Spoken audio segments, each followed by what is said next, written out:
Et salut tout le monde, c'est Blue et on se retrouve aujourd'hui pour une nouvelle vidéo et un nouveau numéro de Focus Animé. Ça faisait longtemps que je ne vous avais pas fait de Focus Animé et aujourd'hui je me décide à vous en faire un nouveau avec Orange, qui est un animé que j'ai découvert il n'y a pas longtemps et que j'ai fini aussi il n'y a pas très longtemps. C'est un animé qui n'est pas très long, mais c'est fait exprès puisque j'aime particulièrement dans les focus animés vous faire découvrir des séries qui ne sont pas trop longues, de façon à ce que la vidéo ne fasse pas 2 heures et qu'il n'y ait pas de spoil, puisque c'est le but des focus animés, pas de spoil. Je vous fais découvrir un animé, je vous donne envie ou pas de le voir, et voilà, sans plus. Donc j'essaye de limiter les spoils, mais ça peut arriver qu'il y en ait vraiment infime, quoi, mais j'essaye d'éviter au maximum les spoils sur un animé. Donc voilà, on va rentrer donc dans le vif du sujet avec Orange, donc qui est un seinen à la base, qui était un manga sorti en 2012 en 5 volumes et qui a donc été adapté en animé en 2016, 4 ans plus tard, par Hiroshi Imazaki, et ne compte que 13 épisodes. Vous voyez, c'est très court, mais ça va parfaitement dans la thématique de l'animé, qui est délicate, puisqu'elle va traiter, c'est une thématique qui n'a pas été traitée souvent, voire pas du tout pour mon cas personnel, dans les animés et les mangas. Ça traite de suicide. Ça traite de suicide chez les adolescents et de course contre le temps. Donc voilà, c'est absolument pas évident, et ça peut peut-être même en déranger certains, mais en tout cas, je trouve que cet animé l'a traité de manière magistrale. L'histoire d'Orange se passe au Japon, dans la ville de Matsumoto, où on va suivre principalement la vie de 6 étudiants, 6 collégiens. Ça va exclusivement se centrer sur eux durant ces 13 épisodes-là, et principalement sur Nao, qui est une jeune fille qui va recevoir, au début de la série, qui va recevoir une lettre qui lui est adressée et écrite par elle-même 10 ans plus tard, donc par sa version future, 10 ans plus tard. Donc aussi au début, elle pense que c'est une blague, évidemment. Elle va vite se rendre compte, de par ce qui est écrit dans la lettre, qu'il s'agit absolument pas d'une blague et que c'est bien réel. Et cette lettre lui demande de prendre soin d'un de ses compagnons de classe dont elle est amoureuse, et il s'agit de Kakeru. C'est ce jeune homme qui serait amené quelque temps après à se suicider, d'après ce qu'écrit la lettre. Et c'est pour ça que la version future de Nao la met en garde et lui propose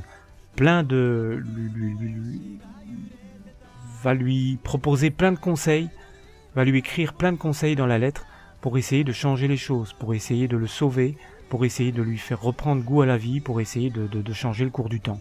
Donc on va un petit peu parler aussi d'univers parallèle dans cet animé, et je ne vous dis pas comment ça va être traité, je ne vous dis pas quelles sont les raisons qui vont donner envie à Kakeru de se suicider. Ça, je vous laisse le découvrir dans l'animé, mais voilà, au fil de l'animé, on va se rendre compte que chacun va recevoir une lettre de sa version future qui va les aider à essayer de sauver à tout prix leurs camarades de classe.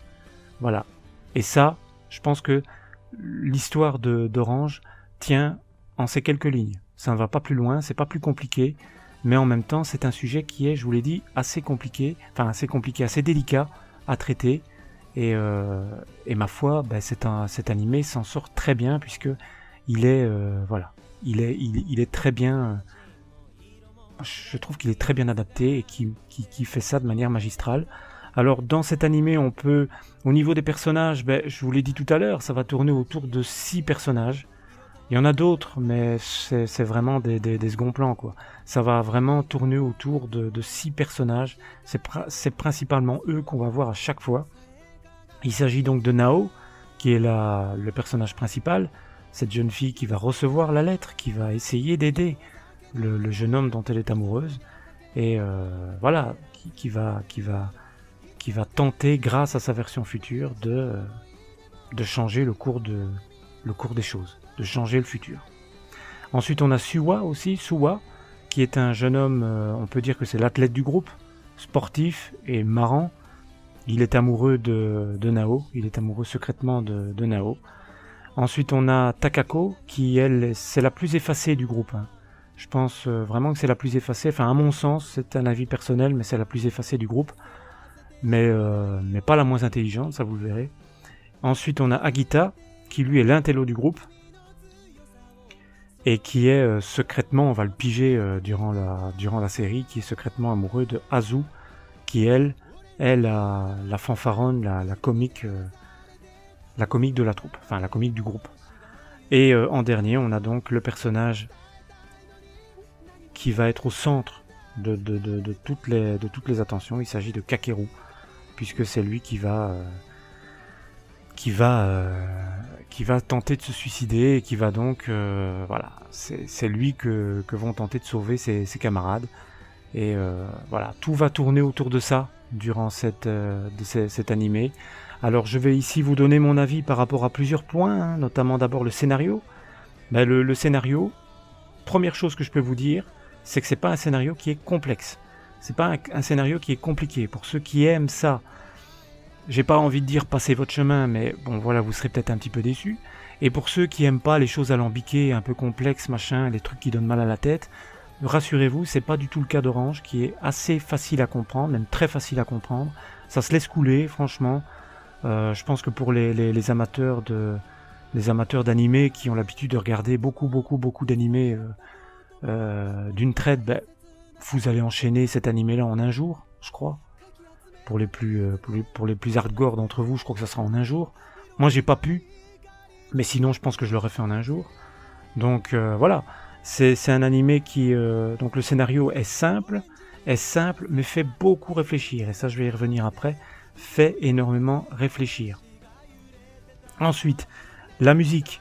J'avais envie d'en parler, tout simplement parce que c'est quelque chose qui est un des points forts aussi de la série. Pas nécessairement les musiques qu'on peut entendre durant les épisodes, mais les chansons qu'on peut entendre, l'opening et l'ending. Les chansons qu'on peut entendre au début et à la fin sont top pour moi. J'ai vraiment aimé. Ce sont l'ending particulièrement, que je me suis remis en boucle après le visionnage de l'animé. J'ai vraiment beaucoup aimé parce que je trouve que ça colle parfaitement à l'ambiance de l'animé, c'est-à-dire mignon et romantique à la fois, mais avec sa dose de tristesse en même temps. Voilà, parce qu'on traite de suicide et qu'on n'est pas là pour rigoler, que c'est un thème sérieux et que c'est pas un animé qui est là pour plaisanter. Voilà, c'est un animé très sérieux de ce point de vue-là et les musiques collent parfaitement. M'ont vraiment plu à ce niveau-là. Alors j'avais également noté, je comptais également vous parler de doublage, mais chose que je fais habituellement dans les focus animés, mais là c'est pas le cas puisqu'il y en a pas. Je l'ai regardé en VO sous-titré puisque c'est un animé qui à l'heure actuelle n'existe pas en VF, enfin du moins je pense, enfin moi j'avais cherché, je l'avais pas trouvé, donc je crois qu'il n'existe pas en VF, donc moi je l'ai regardé en VO sous-titré, donc ça passe super, hein, parce que voilà, les versions originales sont bien souvent meilleures que les VF, même si j'ai tendance à préférer les VF quand il y en a. Mais là, bon, il n'y en avait pas, donc je l'ai découvert en VO sous-titré, mais ça passe super. Donc pour ceux qui sont un peu réfractaires au VO sous-titré, allez-y quand même, ça passe tranquillement, et franchement, c'est absolument pas gênant, quoi. C'est absolument pas gênant, c'est un animé qui se laisse voir tranquillement, et c'est absolument pas gênant par rapport au fait qu'on doive lire... voilà, parfois ça peut gêner, mais là pas du tout. Voilà, je vous le dis pour ceux qui sont un petit peu réfractaires à la chose. Et enfin, je terminerai par ma note globale qui parle d'un point positif et d'un point négatif. Le point négatif, c'est que, je vous l'ai dit tout à l'heure, c'est que le scénario est peut-être un petit peu trop simple. L'histoire aurait pu être un petit peu plus complexe. Elle aurait peut-être pu, elle aurait peut-être pu impliquer les personnages de manière un peu plus concrète, de façon à ce que les personnages, qu'on se familiarise, qu'on s'identifie un petit peu plus à certains personnages. Je pense notamment à Azu, à Agita et à Takako, qui ne sont pas des personnages qu'on voit beaucoup, qu'on voit durant tous les épisodes, mais on ne sait rien d'eux. Ils sont là sans être là. Donc ils ont leur rôle à jouer, ça c'est certain, et vous le verrez durant l'animé, pour ceux qui vont le regarder, ils ont leur rôle à jouer, mais moi j'aurais voulu en savoir un peu plus sur chacun. Je trouve qu'on en apprend pas mal sur Nao, forcément, sur Kakeru encore plus, et sur Suwa, mais j'aurais voulu en savoir un petit peu plus sur certains personnages, et je trouve que l'histoire aurait pu être un peu plus complexe. Voilà. Et puis surtout le fait que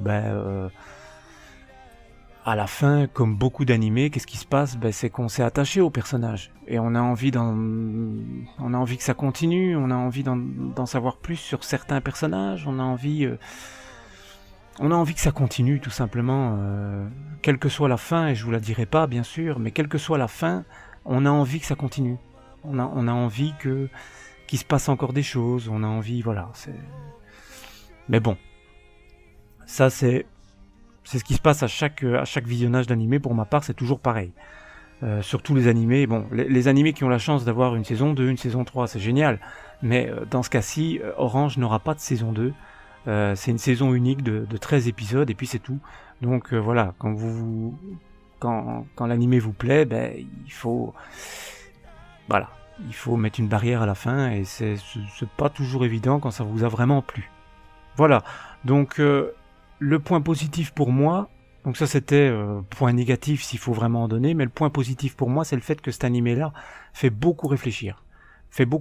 Pourquoi ? Parce qu'il traite du suicide, et que le suicide est quelque chose qui est plus que jamais d'actualité aujourd'hui, surtout chez les adolescents. Il y a beaucoup d'adolescents malheureusement qui se suicident, et je pense d'ailleurs que c'est pour ça que cette histoire a été mise au point. C'est pour interpeller les adolescents, c'est pour interpeller même aussi les parents par rapport à cette thématique qui est vraiment délicate à approcher, à traiter. Et voilà, cet animé pourrait, je dis bien pourrait parce que ça dépend encore de celui qui va regarder, mais de celui ou celle qui va regarder, mais ça pourrait faire changer les choses. Ça pourrait permettre d'avoir une autre perception du suicide et peut-être de permettre à... Ce que je veux dire, c'est que dans cet animé-là, vous vivez les émotions. Que ce soit de ceux qui tentent de sauver Kakeru ou de Kakeru lui-même, vous vivez les émotions et parfois de plein fouet. Pour ceux qui sont très sensibles, vous allez vraiment les vivre de manière très forte et vous allez vraiment vous mettre à leur place. Donc c'est dans ce sens-là que je trouve que ça peut permettre, mais encore une fois ça dépendra de certaines personnes, ça pourra permettre, je crois, d'appréhender le suicide de manière différente, ou de le voir, de mieux le percevoir, de mieux le comprendre, à travers les personnages qu'on voit dans cet animé-là. Voilà. Pour moi, ça c'est un point positif, même si ça peut paraître bizarre, pour moi c'est un vrai point positif, parce que c'est un animé qui peut vraiment interpeller, et qui, je vais pas aller jusqu'à dire peut sauver des vies, non, mais ça peut interpeller. Ça peut interpeller et changer les choses et peut-être permettre à certaines personnes qui sont les plus sensibles d'entre vous d'y penser. Parce que croyez-moi, après le visionnage de cet animé-là, vous continuez à y penser. Même moi, un jour après, je continue à y penser parce que il y a des choses qui se passent dans cet animé-là, il y a des choses qui vont se passer qui marquent, qui sont poignantes et qui sont tellement poignantes qui marque. Voilà, notamment, je pense notamment aux 2 derniers épisodes de la série qui sont... le dernier épisode est plus long que les autres. C'est un format normal, c'est-à-dire que tous les épisodes, 12 épisodes font 23 minutes, je crois. Et le dernier est plus long, il fait 37 minutes.